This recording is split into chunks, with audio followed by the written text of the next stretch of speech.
Hey everyone, so it's teardown time again. What we got here is something that you've probably seen, but you might not recognise. This is a red light camera. I picked this up off eBay from one of my favourite sellers. It's just a bit of a random thing, really. I saw it there on eBay and went, "Oh, I've never seen inside one of those. It'll be interesting to see." So I'll pick this up and we'll take a screwdriver to it, see what's inside, have a play around with it, and see what makes one of these things tick. So, as I said, this is a red light camera. So this is a traffic enforcement camera, very similar to a Gatso or a speed camera. There are a couple of different brands and makes of these types of cameras. Gatso, as I said, is one. This isn't actually made by Gatso. Now, there's two types of these cameras. Obviously, you've got speed cameras and you've got red light cameras. Speed cameras, as you know, operate on radar and take a photograph of speeding motorists, whereas this takes a photograph of cars that go through red lights. Now that can be anything from normal traffic lights to crossings and various other places where you need to monitor traffic going through red lights and catch them being naughty. So this, as I said, is a red light camera. Now obviously this is the front of the unit. We've got the flash and the camera lens up in here, and we've got a bunch of connections on each side for where it actually sits inside the grey metal box that you normally see. So this is what you would see if you opened up the back of one of the those grey posts with the cameras in. At the top here you've got power supply with on-off switch, with a couple of lights for just on generally, and we've got a 5-volt light and a 12-volt light. In here we've got the back of the camera, which is very similar to an SLR body, but it is specifically designed for traffic cameras. This has some electronics in it, so you can actually imprint data onto the actual film as the picture has been taken. That's really for legal reasons and things like that. It has to be recorded on the actual film. So there would be a big film cartridge that would be inserted in here. Unfortunately, I don't have one to show you, but I've got some pictures that I'll put up in the corner of the screen there. So that would slide in here on a big cassette, and they sort of generally have like 600 or 800 photo film cartridge that would sit in there, and it would slowly work its way through and get changed. Okay, further down we've got a control panel and what looks to be some control cards. We've got a memory card slot here which records the data that's also recorded on the film as well. The memory card is optional. It's not actually required because everything is actually recorded on the film in the first place. So you've got a whole load of options here, and you've got a nice LCD screen. We've got some LED indicators here for the channel.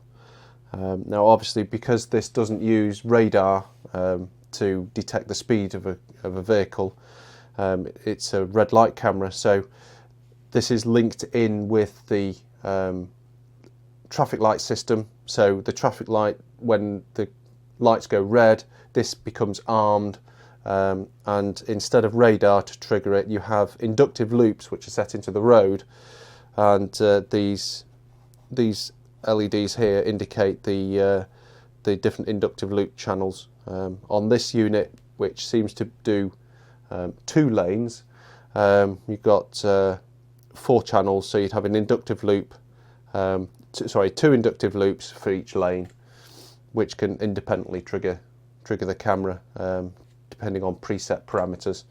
Obviously it's not all fixed, you have to program in time delays and various things that had a number of seconds after the red light comes on before this actually becomes live, and it will actually take the picture of a car. So below that you've got a flash intensity knob. In here we've got all the electronics for driving the flash unit at the front. Well, if we just have a quick look at the identification plate, you can see here this is the Traffipax. It's manufactured by Foto Electronic GmbH in Germany. It's actually a Traffiphot 3G. There's a few different versions of this. There is also the 3S and a couple of other different versions that are actually speed cameras.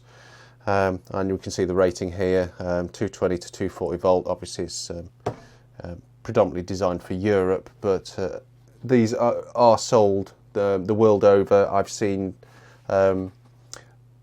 government documents from various countries that have approved this for use on the road, or taking pictures of vehicles to be enforced by law. Obviously they have to be approved by the local governments. So I found several documents, you know, the UK, Germany, well, pretty much the whole of Europe. I've also seen approvals for Australia and America as well. So it's pretty much sold the world over. So I would imagine there'll be different voltage versions of this depending on which country it's meant to go in.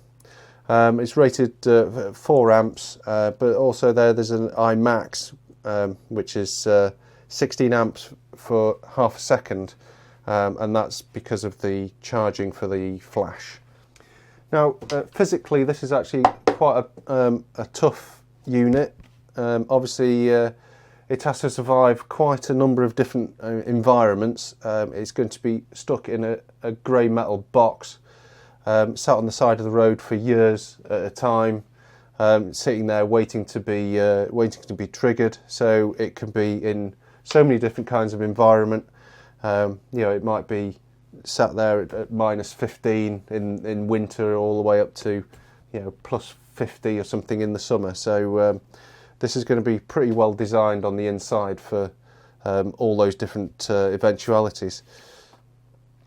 In addition to that, all the or the majority of the components in this are all replaceable. So you can see here there's these metal sections here that you can pull cards out, and the power supply can just be pulled out, and likewise with the power supply for the flash, that is all pull out replaceable as well. So it's very serviceable.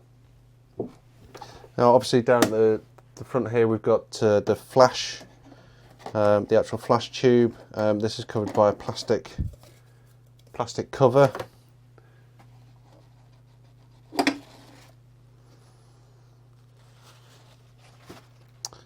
That's the actual flash tube itself.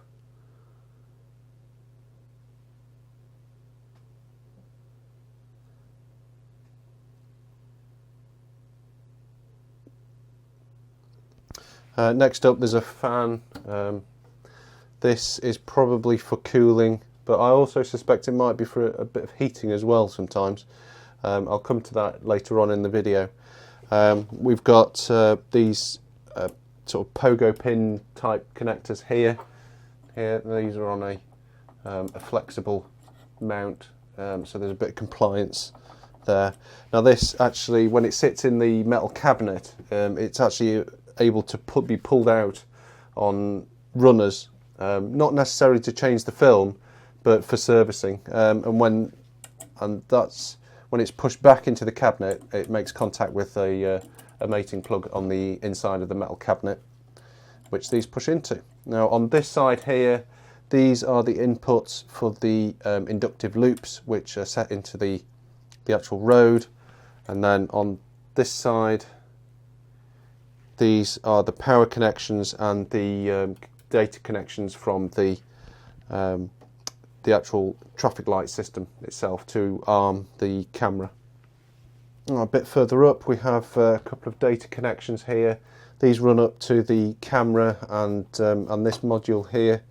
I think this is the one that controls the exposure and shutter time, and this one here runs up to the the actual data unit, which is up here, just behind this. We've got a line filter, mains line filter here. Now that's where this comes in, because the wiring is a bit convoluted in this. It comes in here on these pins, runs into this, and then back down all the way around up into the power supply, which is up here.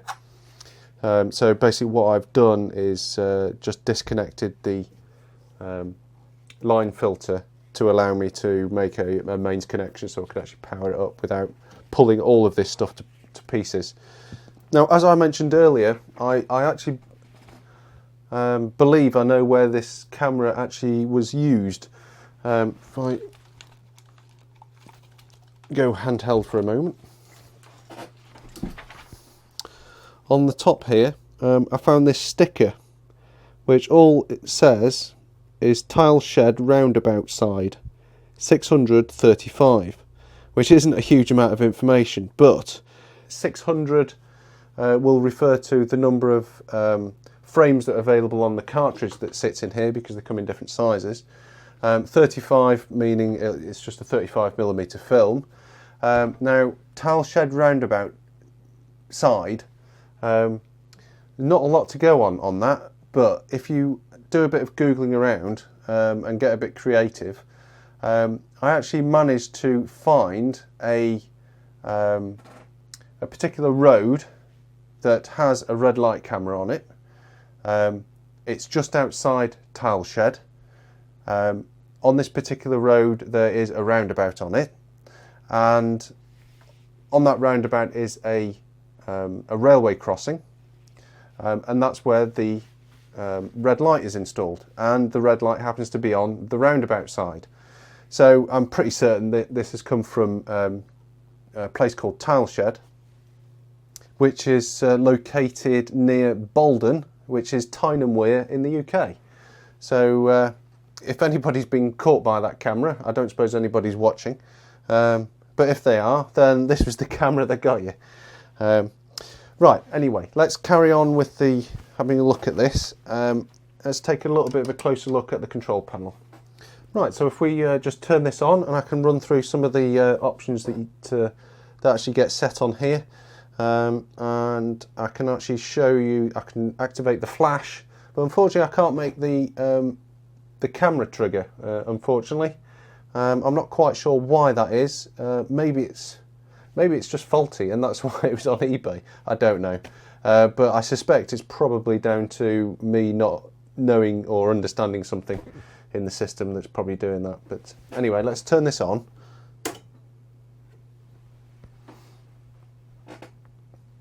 So there's a little bit of a boot up thing here.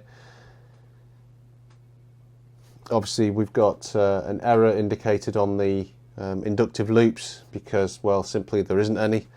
On the screen here we've got out of service. Now that is down to because there's no film in the cartridge, so that means the operation light goes out, and we've got an end of film light. So on the back of the camera there is actually a small little sensor which detects when the film has run out or not, and I can actually just click that in with my finger and it goes into operation mode.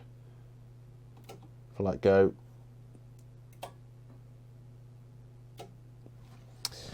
so on the screen here we've got time, date, number of frames that have been taken, and we've got speed. Now I'm not sure what this actually displays. I think it might actually be a live speed of the actual vehicles as they're going over the inductive loops at all times. So it's not just when it's activated, it's literally, you can actually, if you were at the side of the road, you could actually see the cars go over and it would tell you the speed that they travelled over the inductive loops at. Okay, so along the top here we have the settings for the flash. This is set to auto or permanent, and there's a button that a recess button that you can press to change that option.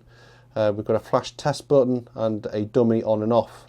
Now what this actually does is when this can either be set as a dummy camera, in which case there's no film loaded into it, or there's possibly an empty cartridge loaded into it, and when the dummy camera option is on, it will just flash when a vehicle breaks the settings that have been programmed in, but doesn't actually take a picture. So it's basically a dummy camera. This is also the case for when the film runs out as well. So you can actually have this, so when the film runs out, the camera becomes completely inoperative and doesn't do anything. Or you can have it so it still flashes, pretending as though it's actually taking a photo, even though it can't because the film's run out. Okay, next up here we've got light on and off. This is simply a recessed push button to turn the backlight on the LCD. Next to that we've got red 1 and 2. Now these are the trigger inputs from the red light, the actual traffic light system. So when the red light is on, these are activated, and that's what basically arms the whole system. So there's 2 of those because this is a 2-lane camera. We've got a button there to reset the frame and traffic counter, because in addition to counting the number of frames, it also counts the number of cars that have travelled over it as well. So the next options here we have our speed limit. Now you can actually set a speed limit that is triggered when the light is green or when it's red. So you can actually have a speed limit and a red light camera integrated into the same unit. So you can have a set of traffic lights, and if you go over the traffic lights above the speed limit, then this will take a picture and you'll get done for that.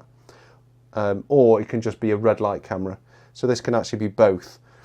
So here we've got the green. So this would now enable it to be a speed camera in addition to the red light camera. And we've got the speed limit as well there. These are just some numbers that I programmed in earlier. The next options we have are photo test, which is green and red. Now these don't actually do anything, as I said before. I can't get the camera to actually trigger. I'm not entirely sure why. They just don't really do anything at all. And we've got traffic counter, which again can be reset with a button here. Next down we have an option called locking time. Now this is a specific time of the day where the camera is locked out and is inoperative. Not entirely sure why you would want that, but the option's there if you wanted it. You basically you can set, say, between 9 o'clock and 10 o'clock in the morning. The camera is locked out and inoperative, and turning that on enables the lockout. You can just turn it back off, or maybe not. There we go. Red time, this is the settings for the actual timings between the red light going active and the time when the camera will actually trigger when a car goes over it. Obviously you need a little bit of leeway, because you can't have them just as soon as the red light comes on, there might be a car halfway over the white line. And last at the bottom we've got the numeric input buttons, and a set and run. So in here we have, you can set the time, date. There's a code as well. Now I think this is a sort of a unique camera ID code that can be programmed in there. Now in addition to that, you can actually put in specific numbers into here which put it into service modes. I have tried this, but with limited success. It doesn't really seem to do anything when it goes into service mode. But the service mode is actually related to the camera being triggered, so maybe one of the reasons why I can't seem to get anything out of the service mode is because maybe there's something wrong with the camera. And last but not least, we've got the flash intensity knob. So this just simply changes how intense the flash is. So this would be set once it's been installed and probably never changed. Right, as I said, I can actually activate the flash on this with the test button. So I can just press that and it flashes. It's no problem at all. Turn the intensity up. Okay, we can have a quick look at the actual film recording side. Obviously, this is the two runners down the side here, where the film cassette would be pushed in and up onto these big pins here. And then the film would run across, very much like an old 35mm film camera. Now, obviously, integrated into this is a display system to actually record the speed, time, date, etc. Actually onto the film as well. So there'll be a display and a mirror arrangement in here, I would imagine. I'm probably going to save that for a future video because that's probably going to be a bit complicated. In there, it might be a bit take a little bit of time to do that. Then on the front of that, we have another unit, which is this here. We've got the lens, and this actually fits over. I can't actually take this off yet until I start taking things apart. And we can see here there's a light sensor here, and there is actually some settings on the back which allow you to control the settings for the film speed and exposure and things like that. Right, I think it's time we took a screwdriver to it. Right, I think I'll just begin by showing you the power supply.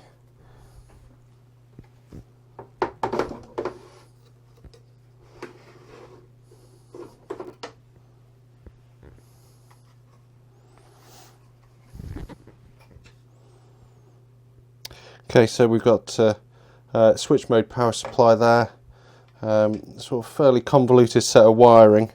As I said, the power comes in from the front. It actually comes up to here, and then back down to the base unit as well. So and there is some interlocks as well in there as well. So it's not as simple as it first appears.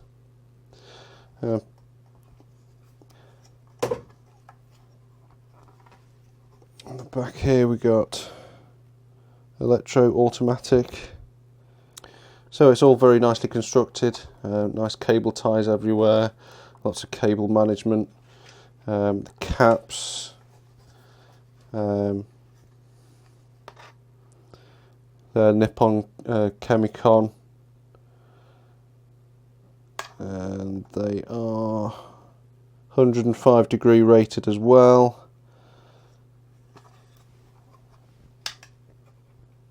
Got some input filtering, blah blah blah. There's a relay down in there, and that brings it connections out onto this connector here, which then mates up with the other connector inside the cover. Just slide that back in there.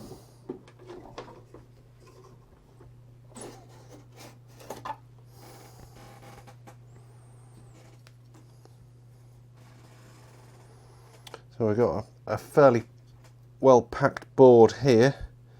This is the board that takes the inputs from the inductive loops. Okay, so on here we have an NEC device, that's probably a processor. We've got an EPROM just here with date code on it. This is a microchip 28C16A, which is an EPROM. We've got an 8 megahertz oscillator there. We've got a funny little piggyback board arrangement here. I'm not quite sure what that's doing. We've got 2 transformers here, 2 there. So these are probably the isolation for the 2 inductive loops. Various capacitors. We've got some 6-pin devices here, so they're probably opto isolators. We've got a load of little neons here, which are probably protection. We've got a couple of little bodges, a green bodgeway and a bodge cap just there. We've got some diodes here as well on the back.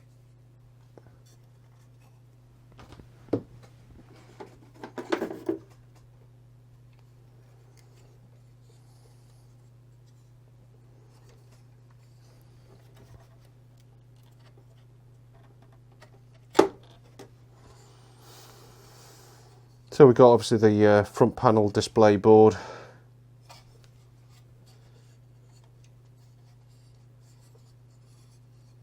So we've got 3 boards in here. One of those is the LCD screen that just looks like a standard Hitachi controller LCD screen. Buttons, switches, LEDs. That's probably the buzzer, beeper. Got a relay there.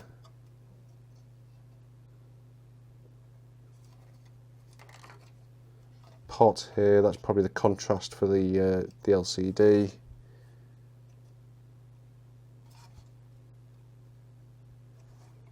Not a lot else. Now inside here we also have, see inside there's a very small little sealed lead acid battery. I wouldn't have thought that would be serviceable anymore.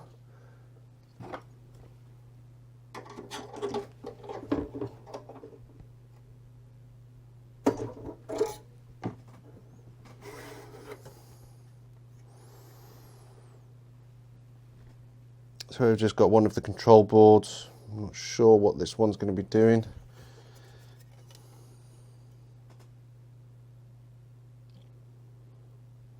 It's just described. There's a sticker there that says interface.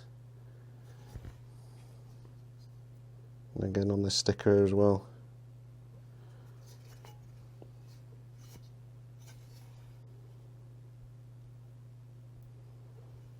Pack full of 7 series logic. There's a couple of option switches here.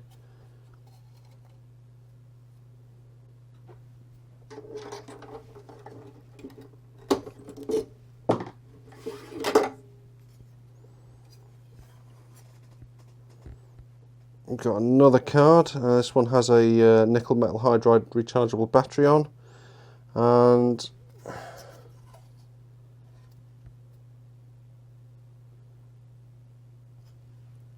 so we've got a whole series of ICs here, all the same. D71054C. See what that is? These are all programmable timer counters. There's 1, 2, 3, 4, 5, 6 of them on here.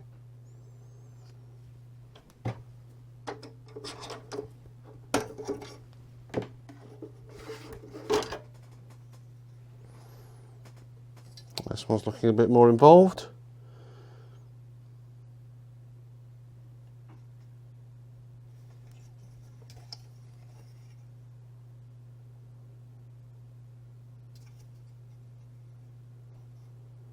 Small bod resistor there.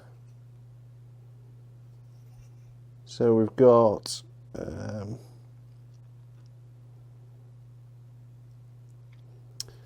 OKI Oki chip M82C55A. This is a programmable peripheral interface. And we've got an 84256C, so I'm guessing that's a memory. We've got an AM27C256, so again that's going to be another memory. That might be a flash. Let's have a look. Let's just make sure. Okay, this is described as a 256 kilobit EPROM. Now, it's interesting that's an EPROM, but there's no window on it. So it's obviously either it's a one-time programmable or it's a mask ROM. Okay, here we've got the first microprocessor. So it's a 80C85A. And there's a 1 megahertz oscillator there as well, and we've got a couple of jumper options as well, a couple of little trim pots as well up in that top corner. You got an IC with RTC written on it, so maybe that's a real-time clock.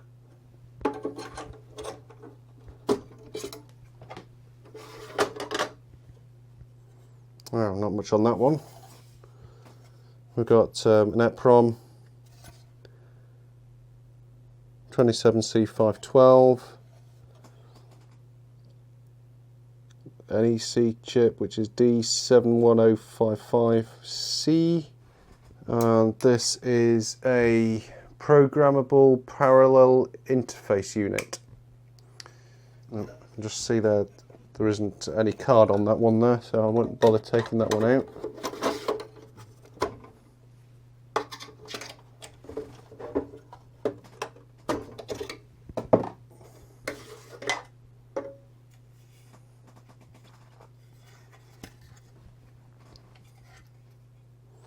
So this is obviously the card reader. I'm not sure what format that is, maybe PCMCIA. We've got another D71055C. So all these cards slide in onto a back plane. It's right down at the back here. Doesn't seem to be a huge amount on it. We can see the connectors that we saw on the front panel, that connect up to the camera module. So if we take out the power supply for the flash, we can see inside there we've got another control board. So that's some relays here. We've got the back of the flash unit, the flash lens, some adjustment pots and stuff here. Okay, this is the power supply for the flash unit. We've obviously got the control board here. We've got two really big power resistors. We've got one that's mounted inside a heatsink and one ceramic one, which is just here, wire wound. Here we've got 4 big capacitors, obviously for the flash unit. Now these are rated at 2000 microfarad at 360 volts, so that adds up to a bit over 500 joules. We've got a small transformer here. It's probably, that might be a solid state relay. We've got a big diode here. Now when I first saw these 2 big resistors, I was a bit puzzled about exactly what they're for. Now I wonder whether they might actually be heaters. Obviously if this camera is used in cold environments, it might be worthwhile slightly heating the entire cabinet to make it a little bit more reliable. Obviously these used film as well, which of course is sensitive to temperature. The colder the temperature, the slower the film gets. So there's probably an advantage to burning a bit of electricity just to have this slightly heated.